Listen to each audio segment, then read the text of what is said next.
Como todos sabemos, la mayoría de los soldados apenas tenían formación. Muchos ni siquiera sabían empuñar un fusil. Algunos estuvieron en las islas, en estas cuevas de zorro, pasando hambre, pasando frío, en la nevada. Hubo muchos otros que estuvieron arriba de un barco y también en los aviones. Seguimos escuchando sus vivencias.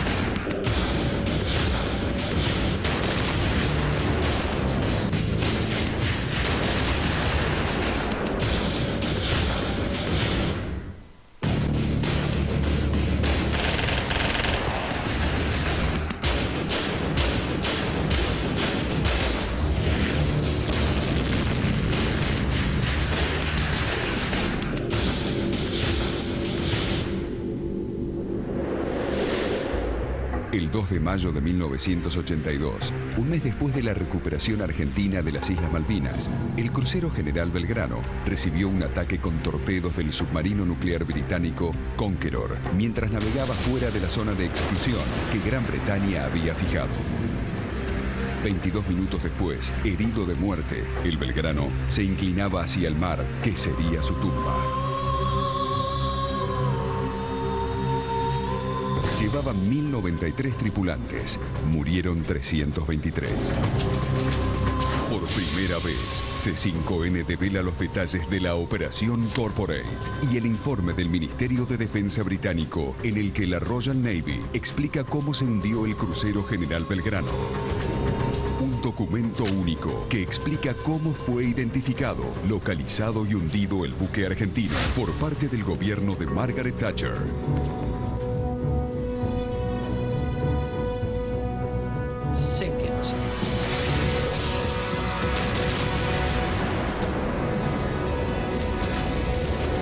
Operación Corporate, el hundimiento del Belgrano.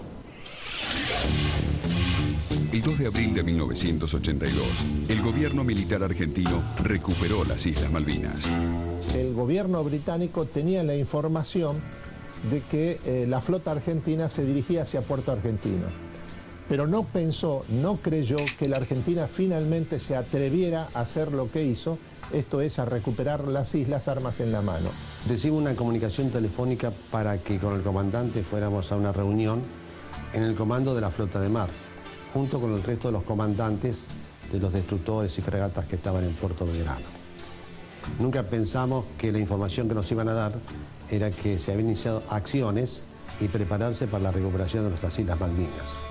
Esto es la idea del secreto con lo cual se hizo toda la planificación. Yo estaba de corresponsal aquí y obviamente me pareció una locura. El intento de recuperar las islas por la vía militar fue un claro error político, estratégico, diplomático y militar. Una locura porque en ese momento yo tenía conocimiento, como bastantes periodistas, que el contexto geopolítico era uno en el cual la OTAN apoyaría a Inglaterra, que los Estados Unidos apoyaría a Inglaterra, y en ese contexto no había una operación militar que podía tener éxito por parte de Argentina. Fue para Gran Bretaña una completa sorpresa estratégica, cuyo objetivo no era iniciar un conflicto bélico con Gran Bretaña, sino poner en ejecución lo que se estimaba que era una invasión de carácter diplomático para obligar o al menos persuadir a Gran Bretaña de que era necesario retomar las negociaciones para discutir la soberanía de las islas que estaba en vigencia en los últimos 20 años previos al 2 de abril de 1982. Ese día, bueno, nosotros estuvimos en puerto, en la base naval ahí en Puerto Grande, en Bahía Blanca. El barco, como estaba en reparación, bueno, nos encontró ahí el 2 de abril. El comandante de operaciones navales anunció en una formación oficial la recuperación de las islas. En ese momento había mucha algarabía, mucha alegría por la recuperación de las islas después de tantos años. Está muy bien esto, que la verdad que el ejército ha cumplido con lo de ellos, esta vuelta. Una opinión en este momento. solidario con la actitud del gobierno. ¿Sobre qué? ¿Sobre las Malvinas? Y que tiene que defender a toda cuesta. Y pasaba algo muy raro, porque días anteriores había habido una manifestación muy grande en la Plaza de Mayo. Yo con 18 años mucho de política no entendía, pero bueno, había dos realidades en el país. Y ver esa manifestación en contra de un gobierno, y a los 3 días ver una manifestación a favor, y de tal magnitud, y de tantos extractos políticos, porque fue hasta la ama de casa, hasta las ricas, las pobres y de distintos tintes políticos, que estuvieron apoyando y festejando la recuperación transitoria de las Malvinas. Yo en ese momento lo vi como un factor de unión. Sobre lo que está ocurriendo me parece perfecto, pero no sé las consecuencias que va a tener esto. 30 años después está bastante claro, o está muy claro en mi opinión, que la guerra hizo retroceder a la Argentina en sus posibilidades de recuperar la soberanía de las islas y no avanzar. Para nosotros fue una sorpresa, ¿no? Nos sorprendió mucho, pero en aquel entonces las dotaciones de los buques de la Marina de Guerra estaban perfectamente preparadas. Nosotros hacía días que estábamos trabajando largas horas, casi te diría hasta 22 horas por día, para poder reparar el buque y salir a navegar, porque sabíamos a dónde íbamos a ir. Según describe el informe confidencial, en cuanto a las operaciones en la zona total de exclusión, el gobierno británico estableció el 30 de abril la zona de exclusión de 200 millas náuticas, unos 350 kilómetros alrededor de las islas. Cuando nos enteramos de la zona de exclusión que se dispuso el gobierno británico el 30 de abril, realmente me sorprendió. Y yo creo que debe sorprender a todos los marinos del mundo, inclusive a los ingleses, porque en una guerra es impracticable poner una zona de exclusión. Es como poner un ring de box en medio del océano.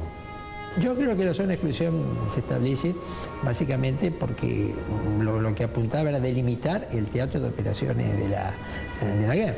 Es decir, dejar en claro hasta dónde se iban a realizar acciones bélicas y hasta dónde no.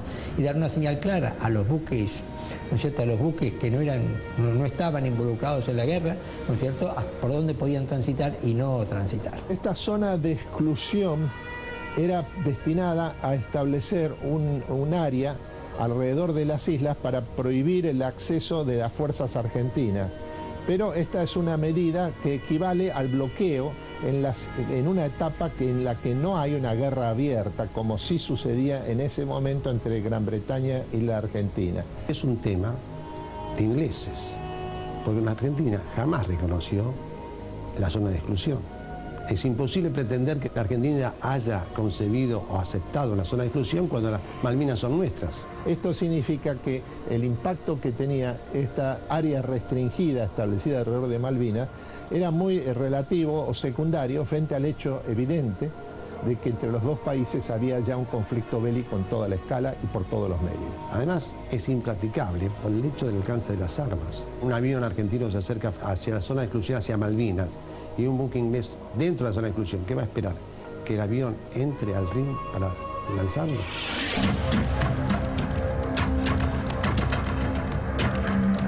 La negociación que se desarrolló a lo largo del mes de abril, ¿no es cierto?, donde Estados Unidos realmente intentó acercar las partes con una propuesta que llamó la propuesta de las 3 banderas. Fue una negociación extremadamente importante por la razón fundamental de que el gobierno de los Estados Unidos, a través del secretario de Estado Haig, en ese momento, el gobierno del presidente Ronald Reagan, actuó como mediador en el conflicto, lo que significaba que estimaba que las dos partes en pugna, Gran Bretaña y la Argentina, tenían razones legítimas en sus respectivos reclamos. Era una alternativa muy sensata e inteligente para la Argentina, que le hubiese permitido un gran avance, porque de no tener nada en materia de posesiones de las islas, a compartir con Gran Bretaña y Estados Unidos, ¿no es cierto?, el territorio de las islas, creo que hubiese sido un gran avance. Creo que fue un gran error no haber aceptado esa propuesta. Tras un mes de infructuosas negociaciones, el 1 de mayo el gobierno británico realizó el primer ataque sobre las islas. Era el comienzo de la Guerra de Malvinas. El primer ataque inglés el 1 de mayo para mí fue una cosa lógica y natural.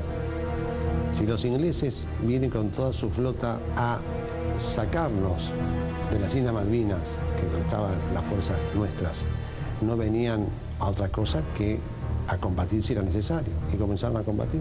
En ese momento, el crucero General Belgrano, junto a los 2 barcos escoltas, navegaban al sur de las islas. El 1 de mayo, cuando se sucede el primer ataque, no nos enteramos porque nosotros veníamos navegando desde el 16 de abril.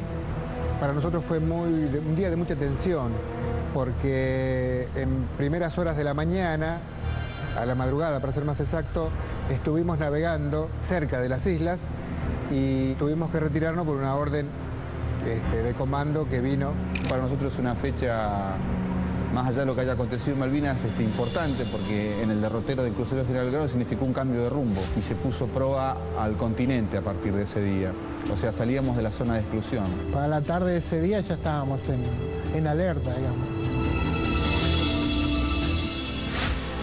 En la evaluación de la amenaza del informe británico, se indica que para la Task Force, el principal escollo era el portaaviones argentino 25 de Mayo, que en ese momento se encontraba al norte de las Islas Malvinas. El portaaviones era un blanco muy redituable, la nave principal que tenían los argentinos, en el cual tenía capacidad antisubmarina por sus aviones tracker que tenía, y también tenía capacidad de ataque a blancos de superficie con guarnición de ataque A4.